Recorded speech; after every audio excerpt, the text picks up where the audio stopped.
Hello friends, welcome back to my channel कीमोफिलिक लॉरिका।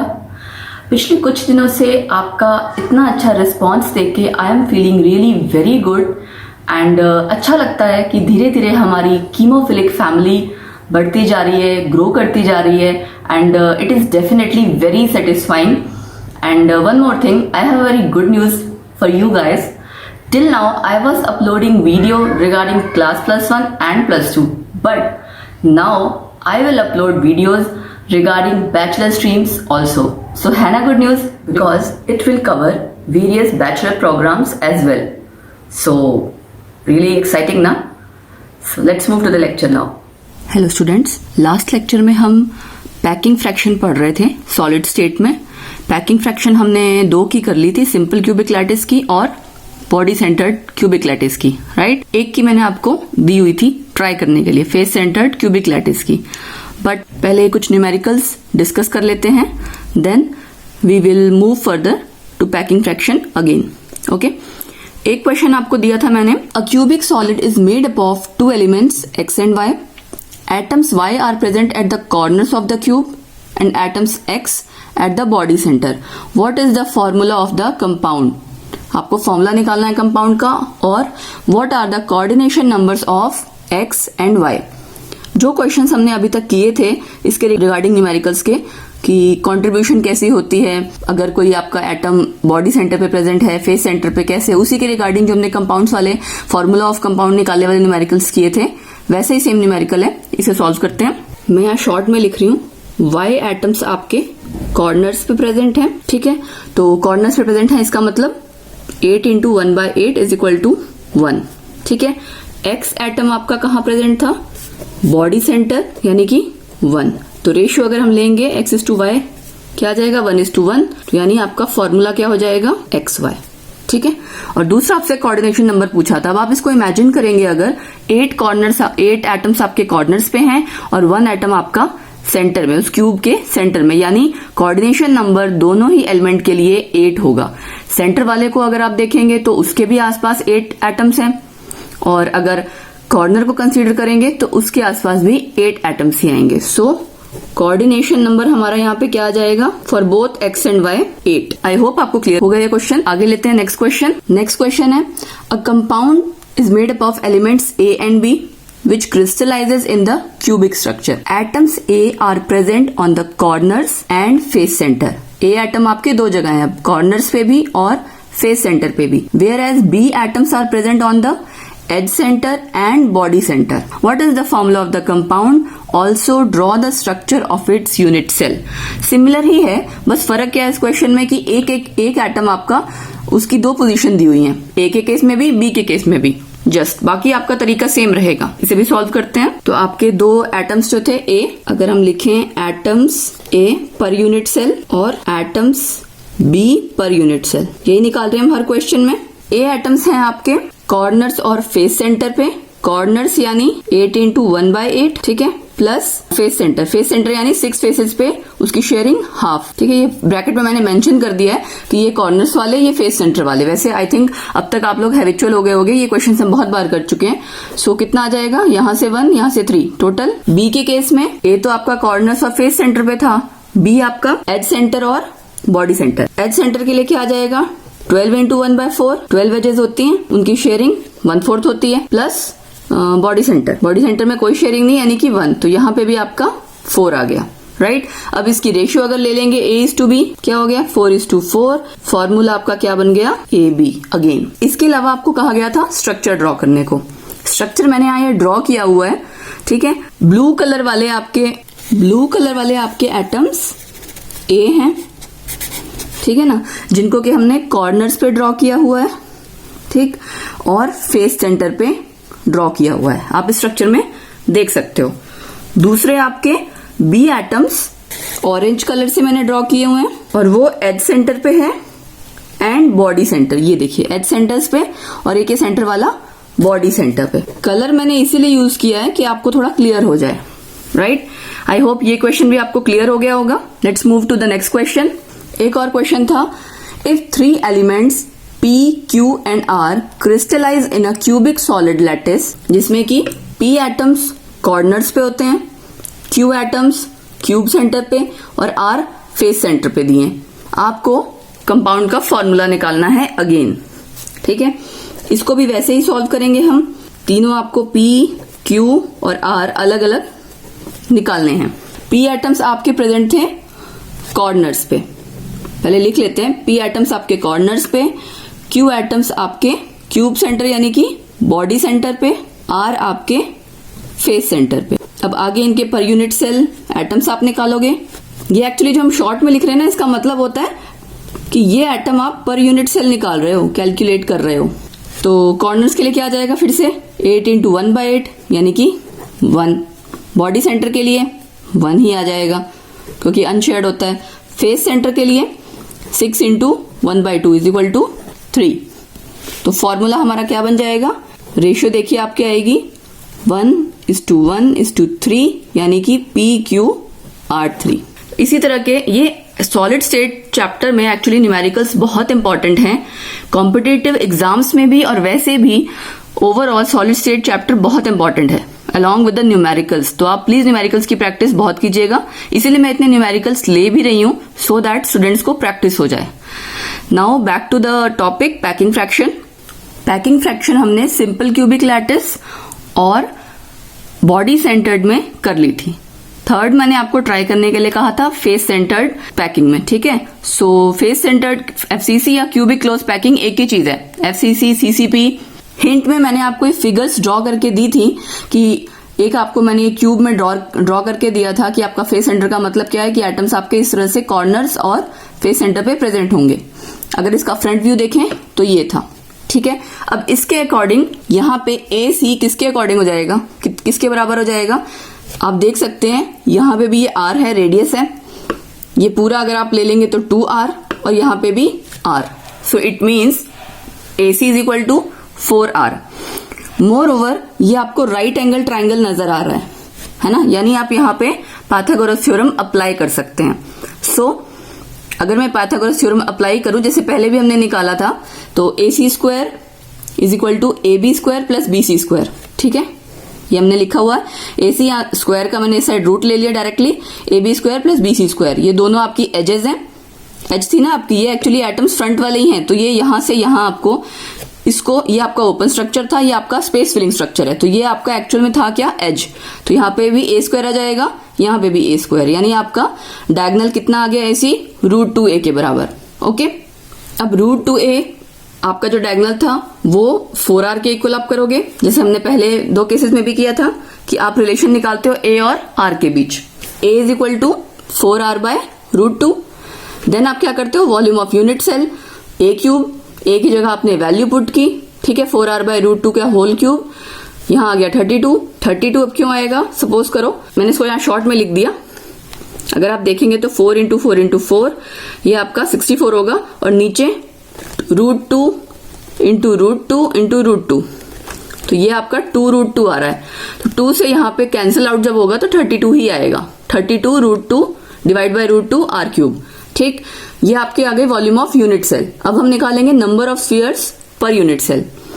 तो आपका फेस सेंटर था, कॉर्नर्स वाले एटम की कंट्रीब्यूशन 8 × 1/8, फेस सेंटर की प्लस 6 × 1/2, तो टोटल वैल्यू 1 + 3 4। अब वॉल्यूम ऑफ 4 स्फीयर्स, एक की 4/3 πr³, 4 से आप मल्टीप्लाई कर देंगे, ठीक। तो यहाँ आपकी टोटल जो एटम्स हैं उनकी वॉल्यूम आ गई। अब क्या करते हैं हम, नेक्स्ट डिवाइड करते हैं। फ्रैक्शन निकालने के लिए जो आपके एटम्स या स्फीयर्स की वॉल्यूम थी उसको डिवाइड कर देते हैं, किससे, ओवरऑल यूनिट सेल की वॉल्यूम से, ठीक है। हमने डिवाइड कर दी, कैलकुलेट करके आपका ये आ गया π√2/6 यानी कि 0.74, या परसेंटेज कैलकुलेट करेंगे तो 74%। आपको याद हो मैंने पहले भी कहा था जो एफिशिएंट पैकिंग है HCP वाली, CCP FCC, इन सब की पैकिंग फ्रैक्शन 74% है। प्रॉपरली इसमें स्पेस आपका कवर होता है और एम्प्टी स्पेस ओनली 26% होता है, इसीलिए इस पैकिंग को मोस्ट एफिशिएंट पैकिंग कंसीडर किया जाता है, ठीक है। तो पैकिंग फ्रैक्शन आपका टॉपिक कंप्लीट हुआ।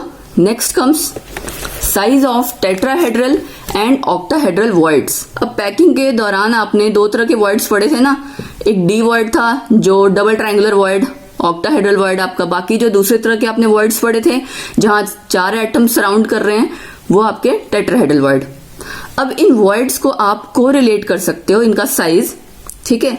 वॉइड्स का रेडियस आप जो एटम्स यूनिट सेल में प्रेजेंट हैं उनके रेडियस के साथ कोरिलेट कर सकते हो। कैसे? अभी हम इनको डिराइव भी करेंगे। टेट्राहेड्रल वॉइड आपका नेचुरली छोटा होता है in comparison to octahedral void, ठीक है। तो इसका ये आर आपके एटम का रेडियस है, ठीक है। अगर आप स्फीयर या जो एटम है उसका रेडियस कंसीडर कर लो, लेट कर लो कैपिटल आर, और वॉइड का स्मॉल आर, तो radius of tetrahedral void is equal to 0.225 the radius of atom, और ऑक्टाहेड्रल के केस में 0.414 आर। अब हम इसको डिराइव करते हैं कि कैसे आएगा, ठीक है। ये डेरिवेशन आ जाती है एग्जाम में भी। मैंने कहा, इसलिए मैंने पहले भी कहा था सॉलिड स्टेट बहुत इंपॉर्टेंट चैप्टर है, तो प्लीज थॉरली इसको अच्छे से पढ़िए along with the numericals. Numerical मैं जितने यहाँ कराती हूँ, do practice a lot at home also. You can ask me questions in the comment box also even. अब आयनिक कंपाउंड्स में नॉर्मली एनायंस और कैटायंस ही होते हैं, राइट। एनायंस आपको पता है बड़े साइज के होते हैं, कैटायंस उनका रेडियस स्मॉल होता है। तो नेचुरली वॉइड्स आपका छोटा एरिया होता है, वहां पे कैटायंस ही हमेशा आएंगे, ठीक है। तो आयनिक कंपाउंड्स के केस में आप डायरेक्टली क्या लिख सकते हो, for cations occupying tetrahedral voids, ये रिलेशन आ गया। यहाँ हमने प्लस और माइनस से जस्ट कैटायन और एनायन को डिनोट करने के लिए किया है। ऐसे ही ऑक्टाहेड्रल के केस में, ठीक है। देन ऑक्टाहेड्रल वॉइड का साइज टेट्राहेड्रल से ज्यादा होता है, ठीक है।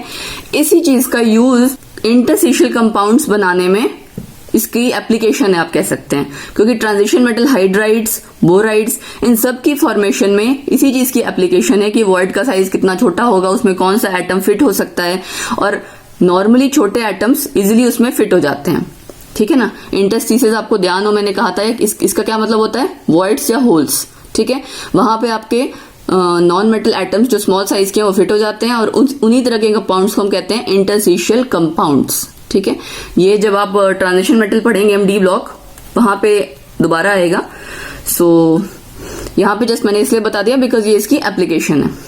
देन अब हम डिराइव करते हैं दोनों रिलेशन जो हमने अभी पढ़े। पहले आपका आ गया ऑक्टाहेड्रल वॉइड वाला रिलेशन।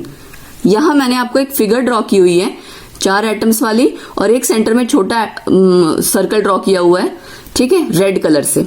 तो एक्चुअल में ऑक्टाहेड्रल वॉइड होता क्या है, इसके ऊपर भी एक एटम है और इसी जगह पे एक नीचे भी एटम है। मतलब इस रेड वाली जो स्मॉल आपको बॉल दिख रही है, इसके ये जो डिप्रेशन है एक्चुअली यही तो वॉइड है आपका ऑक्टाहेड्रल वॉइड।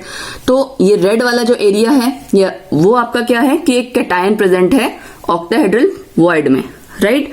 उसी को हमने शो करने के लिए ऐसी फिगर ड्रॉ की हुई है। तो जो इसके ऊपर वाला एटम है और इसके नीचे वाला, वो हमने इस फिगर में शो नहीं की है, अदरवाइज आपको क्लियरली पता न लगता, ठीक। ये आप देख सकते हो, यहाँ पे मैंने इसको बड़ा करके ड्रॉ किया हुआ है। जो सेंटर वाला आपका सर्कल है रेड कलर वाला, यहाँ एक उसका सेंट्रल पॉइंट है जिसको हमने ए नाम दिया है, और इसका रेडियस है स्मॉल आर। मतलब स्मॉल आर का रेडियस हमने किसके लिए लिया था, कैटायन के लिए, आपको याद हो। तो वॉइड में आपका कैटायन प्रेजेंट होगा, कैटायन का हमने रेडियस स्मॉल आर ले लिया।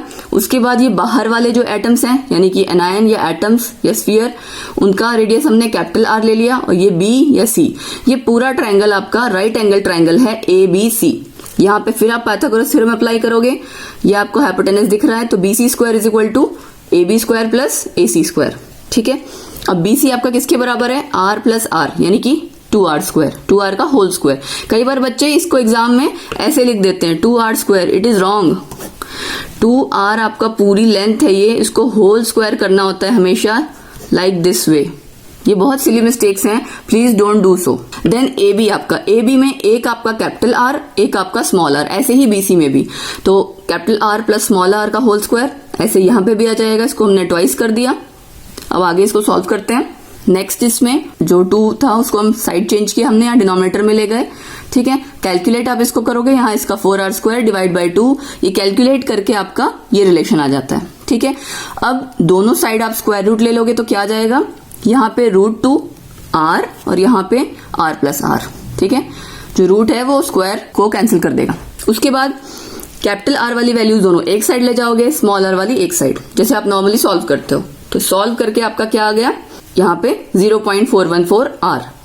तो ऑक्टाहेड्रल वॉइड के लिए जो रेडियस का रिलेशन है फॉर कैटायन एंड एनायन, वो क्या है, यहाँ पे ये R प्लस था एक्चुअली, और ये ठीक है। आयनिक कंपाउंड में मैं चाहे कई बार आपको R प्लस आर नेगेटिव लिखा होता है इस तरह से, स्मॉल r प्लस, इसका रिलेशन कई बार स्मॉल r कैपिटल R, एक ही बात है।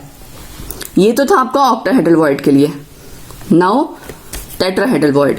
टेट्राहेड्रल वॉइड के लिए मैंने यहाँ एक फिगर ड्रॉ की हुई है जिसमें ये 4 एटम्स ब्लू कलर के मैंने ड्रॉ किए हैं और एक बॉडी सेंटर में, ठीक है। तो ये अगर आप इमेजिन करें एक तरह का टेट्राहेड्रल, ये आपका टेट्राहेड्रल स्ट्रक्चर हो गया ना, इसको मैं ऐसे अगर यहाँ इस तरह से लाइंस ड्रॉ कर दूं तो टेट्राहेड्रल का स्ट्रक्चर ऐसे ही होता है ना, आप इसको इमेजिन कीजिए उस फॉर्म में, ठीक है। तो टेट्राहेड्रल वॉइड आपका ये रिप्रेजेंट कर रहा है ए, ई, एफ और बी, इन सबको जोड़ के, ठीक है, क्यूब के अंदर, जिसमें कि ए, ई, एफ ट्रायंगुलर बेस बना रहे हैं। मतलब कि इसको मैं पेन से ड्रॉ कर देती हूँ, आपके लिए इजी हो जाएगा, होपफुली किसी बच्चे को डाउट ना रहे। ये अब आपको पता लग गया होगा, ये ए, ई, एफ ये ट्रायंगुलर बेस बन गया और ये ऊपर वाला टॉप पे जो एटम है वो बी, ठीक है। तो ये तो आपका बन गया टेट्राहेड्रल वॉइड, जिसको कि हमने क्यूब के अंदर रिप्रेजेंट किया हुआ है। अब हमने इसके केस में रिलेशन निकालना है। तो ग्रीन कलर का जो आपका स्फीयर है वो with in the tetrahedral void है, ठीक है। और ये जितनी सारी एजेस हैं आपको बाकी सब वो पता है, हमने एज यूजुअल ए लटकी हुई है। अब आप यहाँ देख सकते हैं ए, बी, सी, ये अगेन फेस है पूरा एक ये क्यूब का, और ये ए, बी, सी आपका राइट एंगल ट्रायंगल होगा। तो अगेन जैसे हमने पहले पाइथागोरस थ्योरम अप्लाई करके AC की AB की वैल्यू निकाली थी, यानी डायगोनल की, फेस डायगोनल की, यहाँ पे फिर से हमने वही निकाली है, AB square is equal to AC square per BC square. और सेम वैसे ही हमने फेस डायगोनल की वैल्यू √2a कैलकुलेट की है, क्योंकि आपका AC और BC AA था, तो यहाँ पे भी A स्क्वायर, यहाँ पे भी A स्क्वायर, राइट। जिसके पहले जैसे हमने पहले अभी डेरिवेशंस में निकाली थी, वैसे ही सेम अगेन आपको फेस डायगोनल, बॉडी डायगोनल निकालना है। तो पहले हमने फेस डायगोनल निकाल लिया। अब इस फिगर में आप दोबारा देखें, ए और बी एक्चुअल में एक दूसरे को टच कर रहे होंगे। यहाँ तो हमने ये इसका ओपन स्ट्रक्चर ड्रॉ किया है, बट एक्चुअल में ये एक दूसरे को टच करेंगे। तो ए और बी ए बी आपको पूरी लेंथ किसके बराबर हो जाएगी? 2r। अगर कैपिटल R आपका एटम का रेडियस है, यानी कि एनायन का, तो A B is equal to 2r, ठीक। अब उसके बाद 2r और a का रिलेशन दोनों ही डायगोनल था, ये भी और ये भी, आपको रिलेट करके a की वैल्यू निकालते हो, इस रिलेशन को हम फर्स्ट नंबर दे देते हैं, ओके।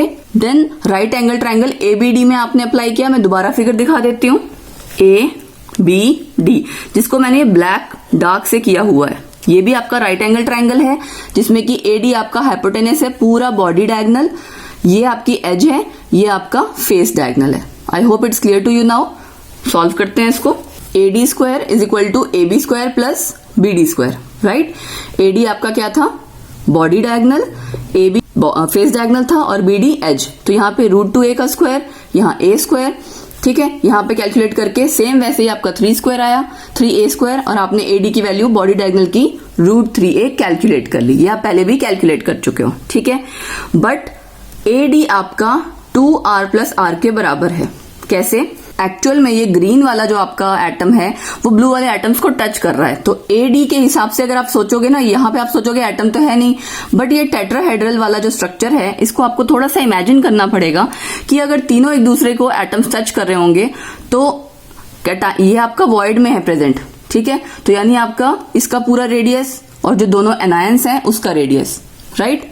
तो उसी की वजह से 2r प्लस r, ये एनायंस वाले भी 2 टाइम्स आ जाएंगे, 2 ब्लू बॉल्स थी, और r आपका ट्वाइस r क्यों होगा? क्योंकि ग्रीन वाला आपका जो वॉइड के अंदर एटम प्रेजेंट है और टेट्राहेड्रल वॉइड के अंदर, उसका रेडियस, तो पूरा डायमीटर जब काउंट होता है तो 2r। ये एक्चुअली था क्या? 2 एनायंस वाले r प्लस ये कैटायन वाला, यू कैन से डायमीटर, ठीक है। यहां से ये आपका ये आया है 2r plus r। I hope अब आपको क्लियर हो गया होगा। अब इसको जब हमने इक्वेट किया उसके बाद फिर से √3a के अकॉर्डिंग, तो आपका ये रिलेशन आ गया। इसको हमने सेकंड नंबर दे दिया। अब जो पहला रिलेशन निकाला था और इसको हम डिवाइड कर देंगे। डिवाइड करके क्या आ जाएगा?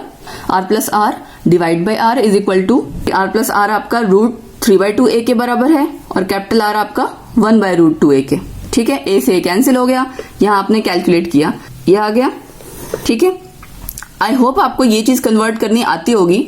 यहाँ पे किया क्या है हमने, अब इसको हटाना हो अगर, तो √2 से ऊपर भी, जैसे मैंने शॉर्ट में करके दिखाया हुआ है, √2 से ऊपर भी हमने मल्टीप्लाई कर दिया, नीचे भी, तो आपकी ऊपर तो आ जाएगा √3 और ये मल्टीप्लाई करके 2, नीचे 2√2, ये कट गया तो आपकी r plus r divide by capital R is equal to किसके इक्वल हो गया, √3/√2। ठीक है, अब आप इसके केस में इनको अगर सेपरेट आउट कर लोगे तो क्या आ जाएगा, 1 plus r/r, small r by capital R। Again आप इसको फर्दर कैलकुलेट करेंगे, 1 आप इस साइड ले जा रहे हो, √3/√2 माइनस 1 कैलकुलेट करके ये आपका √3 की वैल्यू होती है 1.732, √2 की 1.414 कैलकुलेट करके आपका आया 0.225।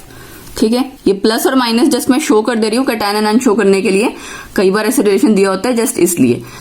दोबारा रिपीट कर दिया, स्मॉल r आपका रेडियस ऑफ वॉइड होता है, ये आपका टेट्राहेड्रल वॉइड के लिए हमने कैलकुलेट किया है, और कैपिटल R आपका रेडियस ऑफ स्फीयर या एटम। ठीक है, और आयनिक कंपाउंड अगर कंसीडर करेंगे तो एनायन। आई होप आपको दोनों डेरिवेशंस क्लियर हो गई होंगी, रेडियस ऑफ टेट्राहेड्रल वॉइड की भी और ऑक्टाहेड्रल की भी, राइट। इस पे बेस्ड न्यूमेरिकल्स भी आगे आएंगे। नेक्स्ट है अब टेट्राहेड्रल और ऑक्टाहेड्रल वॉइड में डिफरेंस। आप कंप्लीटली पढ़ चुके हैं दोनों वर्ड्स। अभी हमने एक फर्स्ट पॉइंट तो यही आ जाएगा जो हमने रिलेशन पढ़ा अभी, r is equal to small r is equal to 0.225 capital R tetrahedral के केस में और ऑक्टाहेड्रल के केस में 0.414। ठीक है, सेकेंड पॉइंट कि टेट्राहेड्रल वॉइड हमेशा 4 स्फीयर से सराउंड होता है, और यानी इसका कोऑर्डिनेशन नंबर 4 हो गया। ऑक्टाहेड्रल के केस में 6 स्फीयर होते हैं, कोऑर्डिनेशन नंबर 6 हो गया। टेट्राहेड्रल वॉइड्स आपके, ये चीज आपका ये पॉइंट जो है वो नया है। ठीक है, क्यों नया इसको मैं एक्सप्लेन करती हूँ, पहले पॉइंट बोल देती हूँ। Number of tetrahedral voids is double the number of sphere in the packing, यानी कि जितने एनायंस या एटम्स प्रेजेंट होंगे, कैटायंस यानी कि टेट्राहेड्रल वॉइड्स हमेशा उसमें, कैटायंस तो नहीं कहना चाहिए क्योंकि उसमें एटम प्रेजेंट है या नहीं ऐसा जरूरी नहीं है कि ऑक्यूपाइड हो आपका वॉइड, तो वी कैन से कि जितने एटम्स हैं आपके क्लोज पैकिंग में स्फीयर्स, उसकी डबल वैल्यू होगी टेट्राहेड्रल वॉइड्स की। ठीक है, ऑक्टाहेड्रल के केस में क्या होगा, जितने नंबर ऑफ वॉइड्स हैं उतने ही नंबर ऑफ स्फीयर्स या एटम्स हैं क्लोज पैकिंग में। या फिर आप ये कह सकते हो कि टेट्राहेड्रल वॉइड के हाफ इनकी वैल्यू होती है, जितने नंबर ऑफ टेट्राहेड्रल वॉइड्स होंगे उसके half number of octahedral voids होंगे। अब क्यों होगा, अब ये पॉइंट आप एक्सप्लेन कैसे करोगे, आपको समझ कैसे आएगा। टेट्राहेड्रल वॉइड के केस में अगर आपको ध्यान हो, एक स्फीयर जो टेट्राहेड्रल वॉइड बना रहा है उसके ऊपर भी 3 स्फीयर्स होते हैं, राइट, और नीचे भी 3 स्फीयर, यानी एक अकेला स्फीयर उसकी ऊपर वाली लेयर के 3 स्फीयर्स के साथ टच कर रहा होता है और नीचे वाली लेयर के भी 3 स्फीयर्स के साथ टच कर रहा होता है। तो इसके केस में यानी एक स्फीयर 2 टेट्राहेड्रल वॉइड्स क्रिएट कर रहा है, राइट। इसको हम फिगर में देखते हैं। यहां आप देख सकते हैं ये वाला सेंटर वाला जो ग्रीन कलर वाला था ये सी वॉइड टेट्राहेड्रल वॉइड था, ये मैं पहले पढ़ा चुकी हूँ। एक ब्लैक कलर का नीचे एटम आपको दिख रहा है और 3 रेड वाले। ठीक है, अब इसके ऊपर आप जो ऊपर वाली लेयर बनाओगे वहां पे भी तो एक ऊपर एटम आएगा बिल्कुल एग्जैक्टली इसके ऊपर। सो इसका मतलब ये एक वॉइड ये, ठीक है, इन्हीं 3 एटम्स की हेल्प से एक वॉइड ये और एक और वॉइड क्रिएट हो रहा है। ठीक है, तो पर स्फीयर आप 2 टेट्राहेड्रल वॉइड जनरेट कर रहे हो। इसी वजह से जितने नंबर ऑफ एनायंस या एटम्स आप कह सकते हो कि प्रेजेंट होंगे उसके double number of tetrahedral voids हैं। लेकिन हेक्सागन वाले में क्या होगा, ये 6 एटम्स आपके मिला के एक वॉइड बना रहे हैं, राइट। तो इसी वजह से आपका नंबर ऑफ ऑक्टाहेड्रल वॉइड्स, जितने नंबर ऑफ एनायंस हैं उतने ही वॉइड्स रहते हैं। ये आपका रिलेशन जो है यूज होगा आगे न्यूमेरिकल में। सो आई होप आपको क्लियर हो गया होगा कि टेट्राहेड्रल वॉइड्स डबल होते हैं नंबर ऑफ एटम्स के पैकिंग में और ऑक्टाहेड्रल वॉइड्स इक्वल होते हैं। ठीक है, नेक्स्ट इज, अगर हमें कंपाउंड का फॉर्मूला कैलकुलेट करना है with the number of voids field, अभी जो हमने किया, मैंने कहा ना न्यूमेरिकल में यूज होता है, तो number of octahedral voids is equal to number of atoms या spheres present in the close packing. Tetrahedral का ट्वाइस हो जाएगा। एनायंस पैकिंग में प्रेजेंट होते हैं, कैटायंस वॉइड में। ठीक है, हमने पहले भी मैंने कहा कि नॉर्मली हम आयनिक कंपाउंड्स के केस में कहते हैं कैटायन एनायन। ठीक है, अब डिपेंड करता है साइज ऑफ कैटायन पे, कैटायन छोटा भी हो सकता है बड़ा भी हो सकता है, तो यानी कि दोनों में से वो किसी भी वॉइड में आ सकता है। ज्यादा छोटा है तो टेट्राहेड्रल में आएगा, थोड़ा बड़ा है तो ऑक्टाहेड्रल में आएगा, क्योंकि आपको पता है ऑक्टाहेड्रल वॉइड टेट्राहेड्रल वॉइड से ज्यादा बड़ा है। लेकिन ये जरूरी नहीं है कि सारे वॉइड्स आपके ऑक्यूपाई होंगे। हो सकता है कुछ टेट्राहेड्रल वॉइड ऑक्यूपाई हो, कुछ ऑक्टाहेड्रल, या दोनों में से एक हो।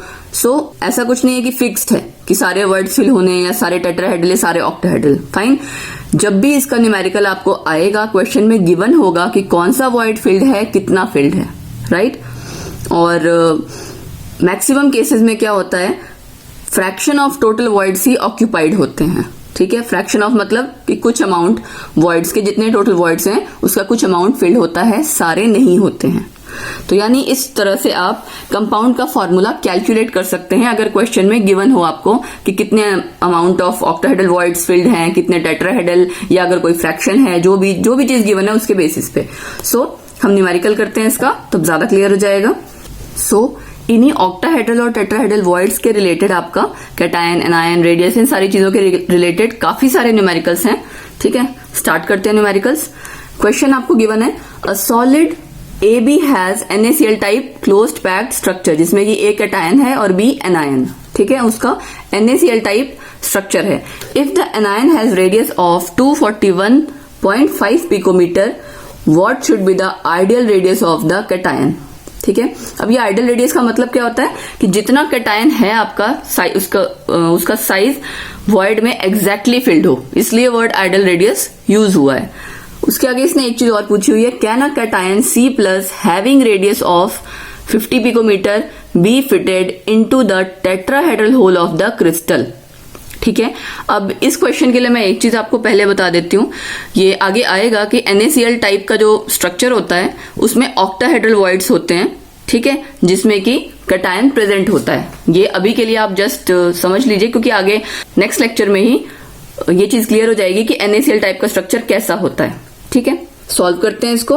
NaCl टाइप स्ट्रक्चर है, means A plus cations will be present in octahedral voids, clear. अब आइडियल रेडियस, जैसे कि मैंने कहा, क्या होगा कि जितना आपका ऑक्टाहेड्रल वॉइड का रेडियस है उतना ही एग्जैक्टली कैटायन का हो, राइट। क्या करेंगे फिर आप इसके लिए, क्योंकि आइडियल रेडियस का मतलब क्या है कि बिल्कुल वो टच कर रहा हो पेरिफेरी को, है ना। जितना आपका एनायन है उतना आपका क्लोज पैकिंग जितनी नॉर्मल रहेगी, जितना आप उसकी स्पेस में एटम प्रॉपरली फिट कर दोगे, तभी आप उसको कहोगे ना कि आइडियल रेडियस है, कि जितना एरिया था उतने में पूरे में कैटायन कंप्लीटली फिट हो गया। अब आप कौन सा रिलेशन यहाँ यूज करोगे, ऑक्टाहेड्रल वाला, right. Radius of octahedral void कितना होता है, अगर यहां मैं इसको A प्लस मेंशन कर देती हूँ, क्योंकि A आपको गिवन है, अदरवाइज हमने फॉर्मूला क्या किया था, R plus is equal to 0.414 R negative, right. तो यहां मैंने A मेंशन कर दिया है, तो 0.414 इंटू R B नेगेटिव, ये हमने इस क्वेश्चन के लिए पुट कर लिया। अब 0.414, एनायन का रेडियस आपको दिया हुआ है 241.5 पिकोमीटर। अब आप इसको मल्टीप्लाई करोगे तो क्या आ जाएगा, 100 पिकोमीटर। ये आपका आया रेडियस ऑफ द वॉइड, ठीक है। यानी आपका जो फर्स्ट पार्ट है, what is the ideal radius of the cation, उसका आंसर आ गया है, ठीक है।